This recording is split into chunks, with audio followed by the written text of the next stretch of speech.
అత్యంత పేదైన మాజీ ముఖ్యమంత్రి జగన్మోహన్ రెడ్డి గారు పాపం చాలా చిన్నది పార్టీ ఆఫీస్ కోసమో ఆయన రెసిడెన్షియల్ పర్పస్ కోసమో ఎలాంటి అనుమతులు లేకుండా చాలా పేద పార్టీ కదండి ఇంత పెద్ద భవంతిని కట్టుకున్నాడు. పేదలకి ఒక సెంటు భూమి ఇస్తే చంద్రబాబు నాయుడు గారు అన్నారు ఎలా సరిపోతుంది అని అంటే దురహంకారము అని మాట్లాడిన వ్యక్తి చేసిన పనులు ఇవి. ప్రజలందరూ గమనిస్తున్నారు, ముక్కున వేలేసుకుంటున్నారు.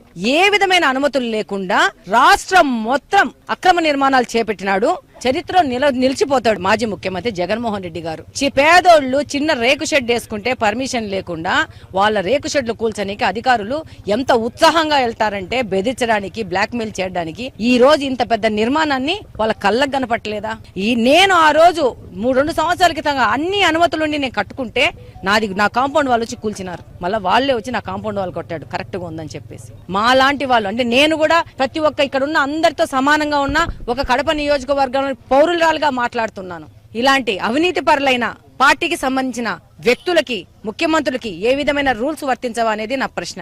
డెఫినెట్ గా దీనికి సంబంధించి తాత్సారం చేసిన అధికారులు, ఇక్కడ నిర్మాణం కడుతున్న ఏ విధమైన యాక్షన్ తీసుకోకుండా ఉన్న అధికారులు, దాంతో పాటు అక్రమంగా నిర్మించినందుకు ఆ పార్టీకి సంబంధించిన కూడా యాక్షన్స్ అయితే తీసుకోబడతాయి డెఫినెట్ గా.